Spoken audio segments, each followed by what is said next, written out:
Masoma photography YouTube channel hi kan shechewa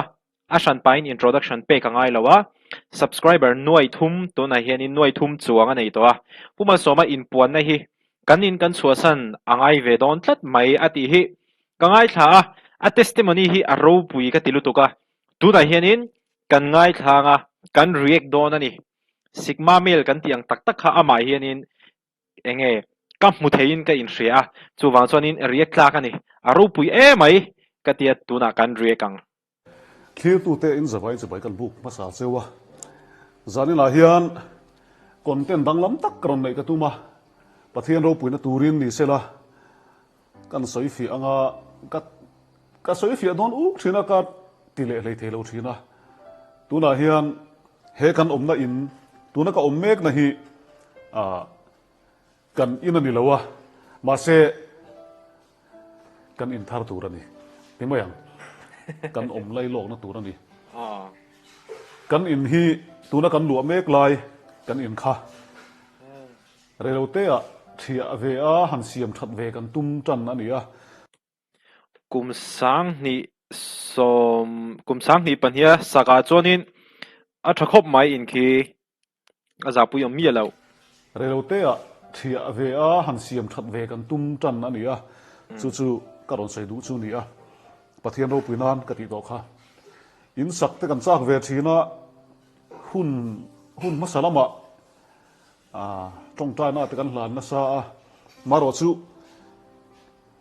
kan na tho te ti moyang tlang vekin in hria atlang sa hal veka in sak hi har me ma in sak chu soilo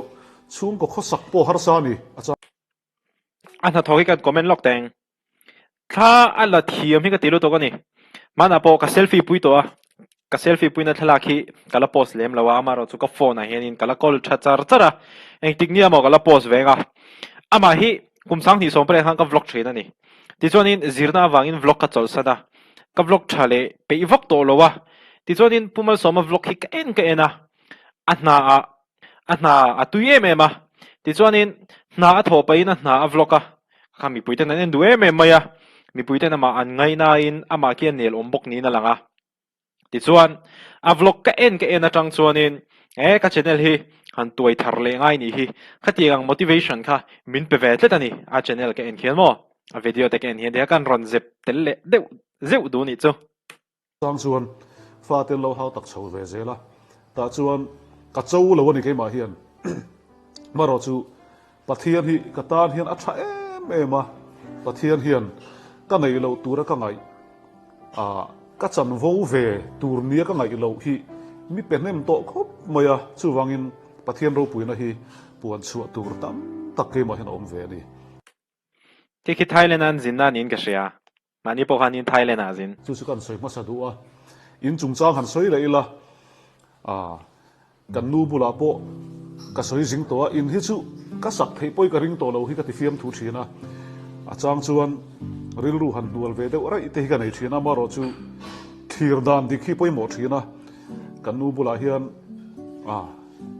tuna hian omna tur pathian in min pelom pathian khoi na zara in lo man te choi ngai lamin kan om the te ka in nem thina maro chu kha lo ni ngot bik lowa kan in te lo hlui ve se la ti khan in thriat angin asam type ania tuna kan omna kan in hi katlang walai timayang no pangte kania kumsom ni pakhat mi kan in ka save ni pathian ro puina kan soyanga kumsom ni pakhat mi ni laya mani chen nat in sathei aro puilu tuk nangot pathian hena in hun te kan nei ve wang khan timayang in sak te kan dil ve a pathian hena a hun taka min pe a khati hun lai khan poisa kan nei lo khup maya sam tai phan sak bum tur po khanin poisa kan nei tlem khup maya maro chu thiam te puina zara te ko than mi re sa te mi fel tam takan lo oma min puina sa em ti chuan in lu thein kan han pum ve ta ni tuna chuan kan pum chu sei lo bung rotin reng mai kan nei lo tura ka ngai thu thleng sei thil tam tak a chung thil kha tam ve to a kan khat ve chen chun to ani pathian khong ena zara ti chuan kan in building mo kan in bo chu alo lui ve ta a sak nge na ka hriat lo lain voi khat chu toy zong kan soyange hei thalami kan ya tuna po hei ka thala na bungruwa atang hemi computer bulvela train karonin lam ringo ta chian pa dina thala ve tho chu mi te na chon ka lenga dina graphics te na ka lenga ni kum ma sa khanin ka ria chian pa ini sa ve don to em min tia ka sak thei ka ring lo ka tia a toy zone kan soi zelanga ol sam te khan sapop pro pathian ina puyang che toy te khan ron se zau mai ni ka ring lu ha thok na khop maya ris la ta ila pathian hen min pui ve mai thei ni ka ti ma se ka ngam lo zel ani chu dina thu sei kha ka thin lu her cham renga kan nu bula po ka hrila ni pathian ina puyang se ti hi pathian hen voi tam tak na salu tu ki min pui to a maro chu ka zuang ngam lo ani in sak non chu poisa tam tak se na lo nga ya ka sum nei ka thlir hian tin lo ni kain ria chu wangin thei lo tura ka nga ya ka fa te bula po ka tia in hi kal samai mai don lo chu wangin tang ra u thei pa top chu ve ra u kan ti thina fiam thu ti tak deuh hian kan soina sa chum ko po hian asoi bel mai in point pani pathum lek ka soyang ama sabera ka soidu chu ka soi rei don man mo de win ka react zong zuwang ama sabera ka soidu chu mipa chung ko chom tu chung ko ta na ei zong tu ni chuanin an mani support tu an nupui an fate hi an poimo lutuk ani an nupui an fate wang hianin phurna motivation kan nei ang kha tlema kan lo nual deuh chang po hianin kan lo phur tharin kan lo enge motivation hi ron om thar le thei thain ani discipline hi apoi moralin discipline hi ni dai adai seng bik lo ani mi pa hi tianga eizong tak tak tan phei chuan mo chu wan chuanin ami a support tu anu pui fanau te kha an felangaya an feldon an felin ka ring bok ani itianga pumal soma tiang taka aron anha atui theina chan ti chuanin a panina chuanin nia a thian pai soyang khanin satop pro ati kha hi apoi mo lu tu ka khovela hianin satop pro ati ruala ka ril ruwa a chanchin pumal soma na a chanchin a soilai ka ril ruwa lo lang chu ni kum phasa kum sang hi som hi pania I kan research ti na thil technique pakhat QSAR modeling kan tia khami ka thiam mi lawani amaro chu ka PhD tan telve ka du sia chu wa chuanin kan ti ris ve popa thani thathum thali vel kha chu ka ti sual char amaro chu khati ris ka lak pop na zara khani na topa chuan research paper thadeu kha ka publish theya chu ris la popro ti ve popro tia puma somana a chanchin aron soi hanin ka ril ro khanin keima chanchin kha enge kalo ton to ne hanin ka relate zok thi ani khami kha kan ron react le do ni maro chu huna local zela tumin kum tir chhonge ka khelawa ti vela khanin utlan hills a khwan kan kala amun ma te lo nuam sia a huna lo dang lam sia ti chuan a in te kha kan vlog vela ti chuan YouTube a kan ti chuaka mi tam takin an lo hriat pha ve thowa keima YouTube atanga karon ti chuak kha Woodland Hills amoina te adang lam na te kha mi tam takin an lo hriat pha ka channel kher lo a pon ti chuaka an hriat pha thawani ti chuan a hnu le a vo ubik no pangte nuaman ti takin ka te thil ka zu ei pui ani chulai hmuna chuan kan han tilang le a rin lo lam te a pathian in hna lo thok ni in an ma ni mel hriata thiana wa siama ti vel po ka tum chuang lo anei tu te po kan kala kan in huwa thatakin kan in komani maya ti lowa chuan biak a han pa biak ka nei lowa chu tiang hiang ti po ka nei lo ni pakhat ma ka nei lowa maro chu pathian in hna thok an yang chu ka tia anei tu pa pu pe ka pulal pek liana zan khat kha khilai kan u pakhat UFK ron kalpuina ron leng hlau maya kan ina hian ani na taka chuan in thla thun na te kan ei ve thina ni mi tam takan lo leng thina kan ina hian mi hausa deuh ten lo lenga asam type te deuh te kal zonga soi lek thei ti mayang a hlui to lam pang ani wangin nuam lo ti chang te kan ei thina ni ma se pathian in na thokan eng chu ka tia aron lut kha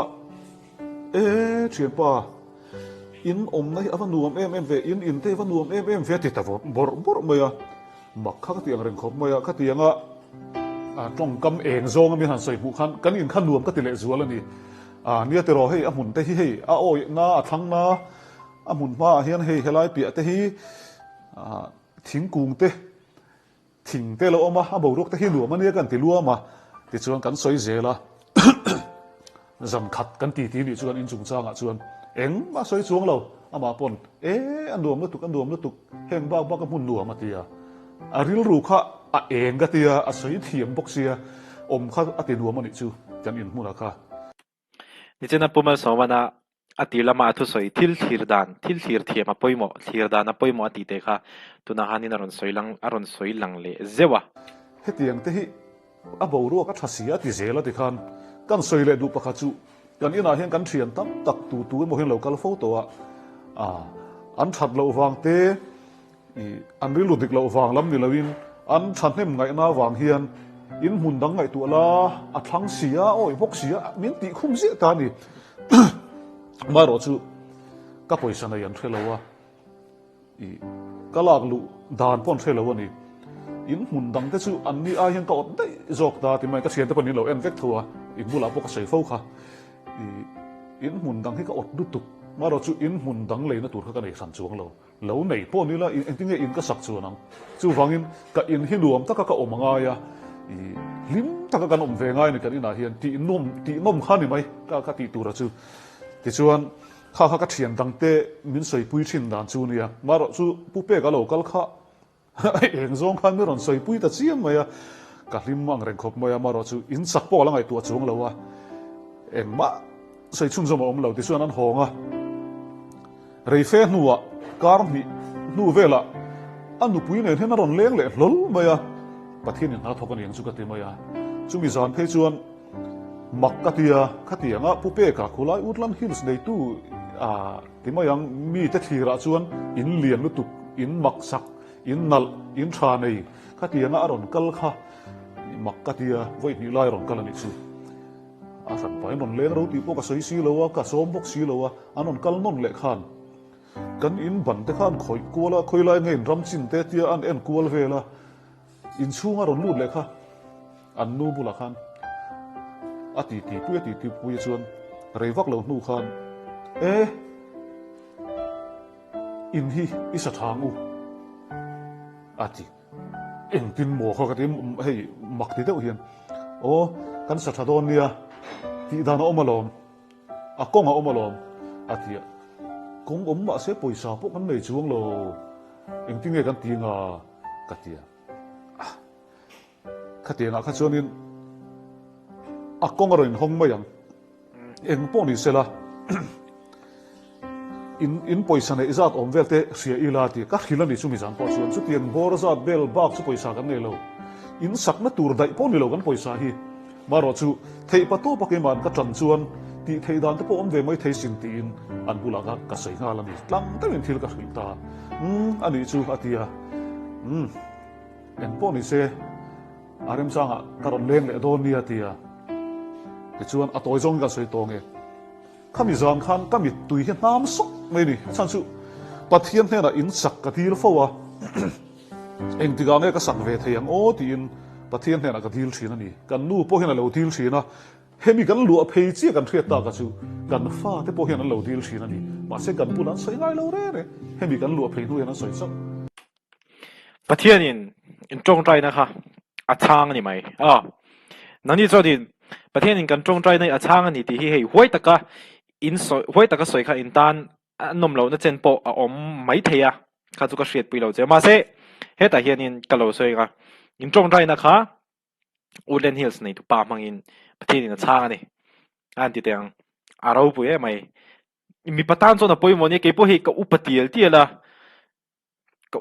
tiela kan thil ngai ven zong kan ngai hlut zong kan ngai sak zong hi adang tiela tuna po hian in ram te in mun te in te khatiang dai khani kan ngai to ma kha chuanin gym kala in ti sek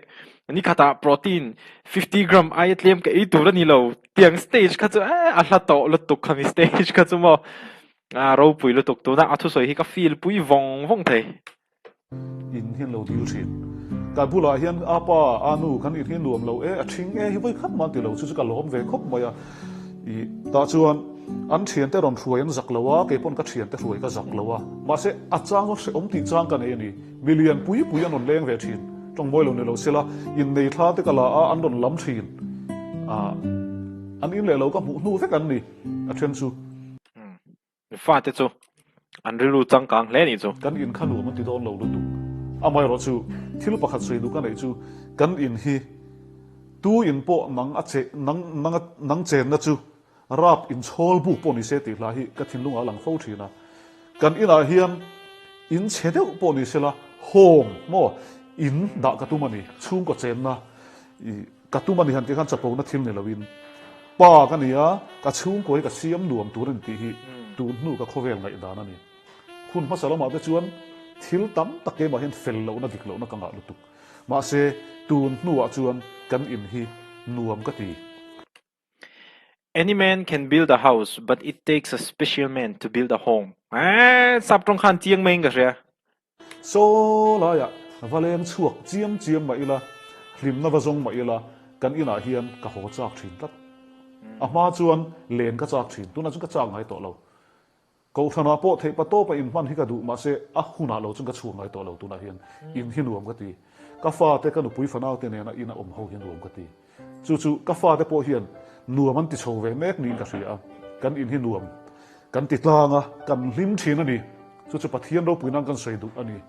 กันนุนาเฮียนปะเทียนินนัสตะกินกันอินชูมาจันเฮียนนาดนทกเวนี่ก็เสียอินชาฮิโลง่ายมีเราจุดที่กงโจงอ่ะชวนก็ชูมกัวเจงโจที่กันลิมพอชวนปะเทียนเฮียนลิมนะจูอินชูอ่ะชวนอะไรเทนทีนั่นนี่อินหลวงปอนี้ละชูมาเจงเตกันลิมชวนปะเทียนเตลชวนอันหลวงไม่นี่กาฟ้าเตบุลาโปก็สวยสิงคบไม่กันทิลในแอนตินาให้แต่เห็นคีย์บอร์ดก็ใจทีนะให้เฮียนมีทำวันไงเราก็คอมพิวเตอร์กันหัดโทนะแต่เฮียนมีทำวันไงเรากันที่ส่วนได้ถึงอาวาได้ไหมก็คอมพิวเตอร์แต่เฮียนเองไล่มาอินการิลลุนัดนั่นมินเนมไงเรามินเนมตู้จูก็นุปุยฝันเอาเตก็ฮาร์สับนักกันไอเล่ริลลุหานักกันไอปนอาป้าอักเสบอมดีอุมาลสมอีดำเราเอ็มมินเตตูจูเอ็มดีมินเตตูจูกันอุปุยฝันเอาเตอันดีจู่วังอินชุ่มกัวที่อนมชวนมีริงโจกที่อาเจตทินวังเลยอาจงทินวังอินชุ่มกัวจูอันรวมทินนี่ข้ามีริงโจกกับอันนมพอดที่เราง่ายที่เราง่ายนี่ที่แต่ที่กับชาร์จช่วงนั้นเอ็มมาชันจูกันสวยด้วยนะชันจูกันอินภาษาอาคารเองกันอินภาษาอันที่ละกันละเทียดแล้ววะเองถึงกันเทียดตัวนั่นละเทียดแล้ววะสิปาร์มิดกันละไหนแล้ววะตัวไหนเห็นกันบวยปุยเมกับวางินตินกันอินที่เองเจนเงกันสักโดนปกติเรากุมตับสับฟูลไปกังเดี๋ยวเรื่องมาเราอินรินายใช้นัดสวกได้ยังประเทศนี้อินตรงใจหน้าทางตัวประเทศนี้น้องปุยเจียวงะมันจะตกตักไหมในดอนตั้งเฟ้ปกันสมัยเทกันสัตว์วันทิ้งเทเราไม่เทกันสัตว์เวทีทุ่ไม่เทประเทศทูนี่จู่เอ็งปากกระสวยห้วยงำเลยวะกระสวยเทแล้ววะนี่จู่ว่างินประเทศเราปุยนาตันกระดาษตบไม่นี่ตัวจงกันสวยตองเองสารมันเดือดกระจอกมิวชุ่มก็ชุ่มจ้าไงมาเสกระสวยระวังสุไลจู่ผู้เปกะเราคัลนนเละตัดเสียตาอันเอาประคัดอรอนช่วยกันอินหุ่นมาอันหันปดมาระอันหันเตะอาเซียกมอลไม่นี่เอ็งทิ้งเงินตีโดนปกันเทียมเวลาแต่ชวนผู้เปกะซาระdrawing เต็มเราเสียมสักประเทศเราปุยน่าก็ใช้ดูนี่กะลอมครบไหมทิลเตเบอร์ปอเวงวานทิลเรลกิมประเทศเฮียนมินมังไงลุตุกกะลอมครบไหมใช้ตัวไงข้ากันนวมแล้วเว้ยตัวใน politics เตียงนินเนยหน่วยการะเหตุยัง testimony รูปุยตักไหมไงข้าตัวรอมเหริลรูหาดำวงไหมเนี่ยก็แค่เราผู้เป้ก็ที่มาอินกับเมลเทียดไงปนนี่แล้ววะมาเสขากันจงใจชานนักข่านิเทมโอ้ tu na hian pathianin ama kal tangin phur na menon siam ve tat achang chu ke ma chun nidon ta se kan nuin hei ka bula hian na thonga kan nu nen chau hian ni la in hi ka sak ka ring to lo ka ril ru hian a sa pha to lo achang chu no pang te in ka sa ka ha lutuk poisa ka nei lo nen ka ril ru na lutuk kan in saklai hun te khan a hre om lutuk ka ril ru na lutuk kha chu wangin ka pe to lo ni tu na hian ma se kan tong trai thina in sak khi kan tum chuang mi lo na in pathian in chu kan tong trai na in tha hi a hun taka min pe ven se kan tia chu na a tho chuan a puitling ve tur anga yan chu mi kal kong atan chuan pu pe ka chu aron lang ta hlol mai hi mak ka tia chuan a drawing ten han siam chawa ama ber ron kala ron te a kan in te ti chuan thil tam tak ka buai pui ngai lo mi lo buai pui se ta ni an ma ni construction noya ti hian engtim nge a chu adona engtik ange bul kan tran don po kala soi thei chung lo lungai su ti sel bong si ti wang na ka phelo wa lungai su ti zel chani ngai thatakin ngai thatak khanen om mai che ni tra pu pe ka chunga hian atira tang phat hian kan lo mani en pon ni sala ke chu tha ka la ka nga ya in saka karil lu ka pe hlei thei don lo ti hi ken thla chiang sa su ta po chuan pu pe ka zo ta pu pe engtim nge ni ang hlo fa chung changa te engtim nge poisa chung changa te ka ti po in poisa chu ka tum tur chu ni te me mai ma se a na tho da na hian min pui tum tlat chu lai chu ka lom na ni chan chu ka veng seng lo ke chuan an ni chu expert an nia an thiam to a kan in hi nin khoi sak mai don ni in alang ani tu na hian alang han ti la in biak phung fe po yom lo thil kan ti at luang hal duak duak rengot maya chu ta kan han in son chho do na hei kan lu lai hi in sak pu pe kan aron soi nu kar khat vel chi a khan hemi lu tu te kha hei kan ni te in hnuai ania kan thenom kan in si te umai ta ni hei lam khat pot tling lo mai the ni kan in hai da na hi ta chuan pu pe kan in sak chung chang aron soi kar khat vela khan hemi lu tu te hi kan ni te in hnuai lu tu te hi mun danga chuan ngai tat maya kan hau ngal chat maya alo rem vele a ama khom mai pathian rem ru dan hi te chuan hei kan han in suan lut tran vel ta chu nia kan la riak lut lawa cho chu kan e ve zo zo to ta hian te chuan a rem kan thiar lu ta ni atula ni chuan in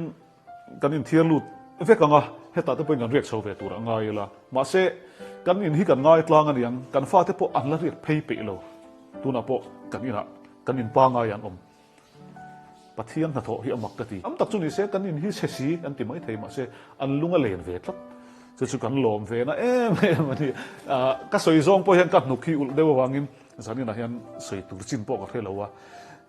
pathian that zia ka chunga pathian ro pui zia le pathian in puan na sat zia te bel tla ka ni zia te nu nei lo te tan nu pa nei lo te tan pa ani zia te thiam thaber ani zia te hi lali so kristan kan ta na thil min ti sak ka thlir hian aro pui ka tilu tu chu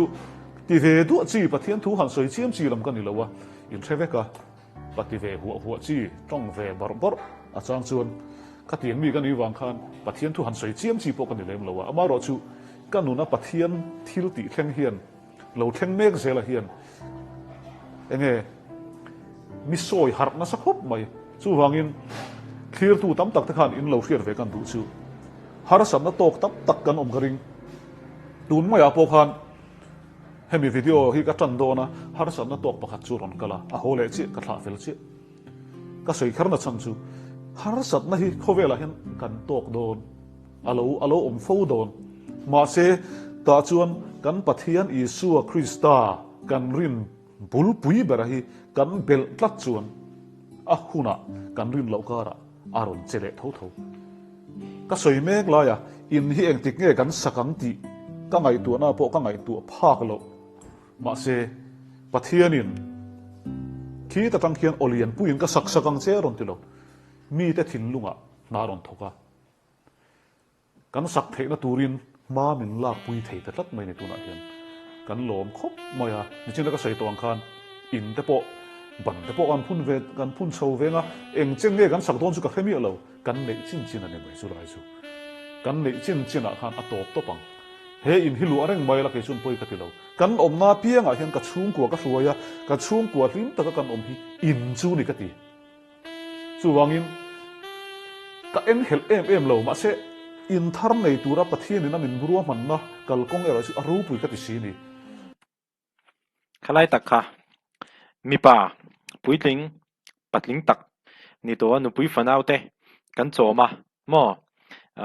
ngoro mizo tong hian na har ka ti thina sap tong hian a chiang thina mi pa ni chuanin you should be able to protect and provide for your family ti ni maya asap tong chuan mizo tong a han le don hianin ka le buai noi ka lau thina ama ro chu khatiang ang tuna ka soyang te kha i khatiang din mun lo zo char chara tuna pumal soma i khami level ai sanga anin upgrade le tur kha khai thin lung takin ka lom pui lu tu ka ni chu wangin khu lai plong ka ma khuan zu omin kan chung kwa te hian zu om rek krek po ni la ke chuan ka hu phur mi lawang chan chu in ka din to ka chapo na wang le lawin chung ko nuam din tum hian thei pato ka chu ave ka fel wang ani lo ka soi fo to thin nu le pa nei lo tam takin om veang chung ko ke cheme kin om veang in om nge nge yang chung mi the chu in chang ber chu chung ko thana yani ka ring chu wangin chu mi chu ka tuma wang hian kling lo fel lo chak lo chungin ka ti ve sam ani pa berin theina zong zong kan hlan chuan chung kuwa theina kan hlan thlat chuan kan tum miau chuan tharawin na thok thin ani chu in chu ni thei patop kan chua chung kuwa kan din hi in lai tak a hom lai tak chu ni chu wangin in din tur hian patam takhi ka challenge ve ni zanina hian ka fel wang lo ti to kha kan open lai te kan te ro chuaten nu le panei ka chak lu tu tiang a chung kot lim ve lim han tilak kan lim bik chung lo kan in hau fo he tianga pathian tu soi theina mun chung kwa din te pa le fa connection than lu pui fanau te na connection than nei hi ka chak lu tu chumi chak ti tur chuan ka ti ilui ram hi a rei lu tu nang ni pon in ti lui ram chuan chung kwa in din thayang chawna thar min siam khop mai ke ma po thu soi ka ngai thak pa hianin ka riak thei ngil zeb lo chuanin ka lo in ngai tu ave na sa thin lu tu ka ke mai mo chuwa ka riak thei ngil kha chu ka zeb lo ama ro chu ka hret chu hun na ka ron riak le thin chu ka chak em thin nu le panei lo te kha be dong su a hun na te chun pathianin chung kwa a peng su chu chung kwa chu i so het turan nang ba khan ti lai hi sar mu na toy te in ka ron zep velok du a kan in chung chang a hian testimony tam khop maya soi zo sen poni lo zanina hian eng poni sen an chen ka sei tong khan hei hi kan in ani lo ma se kan in turani pathian min pe kan ni tuna hian rei vak lo wa chuan kan in hi an khong thiat don an wa thiat ang an khong thiat hun an vuak thiat hun hi a thleng veang kalung a leng lok chumi ngai thu ma po chu ma ro chu chung te po chu hei YouTube khoi ve kan ni wa hian karon tilang zel tura ngai la zanina YouTube khoi ve kan event karon tilang zel tura ngai la ti khi episode angin ron tiro inin sak that tur homo mu nom mo tang episode angin inin son chu lai te in thia lai chuanin ti khan in ti chho lai zong zong khami kha episode angin ron kal tiro mu nom viawang na tan chuan kan in som dan te kan in enga tinge kan chua san helai te ron lang don sia nakina chung kan vlog na hian helai hun sang te aron lang ve don sia zo na po kan dong tam to in sa don em ni ti hi ka dong nem to ma se o po hi ka la chon thei lo thena chuan kan tum ve ni ti ka sei dek ngam chau chu wangin tu na po hian kan hlo king don em ka la thelo a tu la ni chuan pathian in min pe ve ang ti chawa hian ken ngat ani chumi kal kong atan chuan pupe ka te Woodland Hills pathianin aron tir chumi main ka sei to kha he ta ka thian pa dina graphics te na ka lenga in chung chang asoya isa to emati la salo isa tha to emati kala salo save popro pathianin a pui em ang che pathian ro pui bero se kimi ki chu play chun zom lo mayang achan chu hemi advertisement ti sak tur hianin LBS Motors hianin mình run request lo tet na tak taka minan mun hem to advertisement ti sak vak po ngai lo hei chu puma so ma testimony kha atira ka soyang khanin aro pui ka ti kha pathian ina an tong trai na awa chaw ni lo anu puite afa te tong trai na a chan dan chuanin pupe ka avatir dan khatiang zo zo kha kan ngai thla chuak vek ta ni tin mi pa pa patling takin pa takin iti hian e zonga anu pui fanau te tan I enge anthil mamo ang zong song te kha provide vek atuma chu mai ba ka in house le home hi thil dang dei ania mizo tong hianin house le home hian tin nge dang house chu in ani me home chu chen na in ti dikle chi box lo kha tak kha ka le thiam lawa mitam tak hianin any man can build a house but it takes a special man to build a home and tin khamo so wan chanin khatiang a special zo ka home zo ka kha in tak tak khami nupui fanau te na hlim taka an chen ho theina turata na boruak environment nuam tak asiamani puma so ma khen kimi ki enton tla katia tin mi pa dang tam tak ron challenge boka ron challenge na khi mi tam tak chonin I a chapo anga in lo ngai theya ma ro chu chapo mi lo ni ka she thiam dan chonin le ke ba poina experience atang chuan hetinga midang a thazonga titura kanwa challenge ngamani chonin ke mani hi kan confi ve tok to tirani ke mi hi chu a tha ka tia ro pui ga tia angai nom khop mai tuna ka ria ki en tu te po hian in lok pui ka ringa tikhanin enge mipa ina kan feel dan tur ang chi hi chu in lo hriat thiam mai ka ring ngam hi chi lampang te po khan soi tur chu tamama ro chuan du tok phot meng video thui tuk don ole ti zong kha ania video le kan in hule theu don ni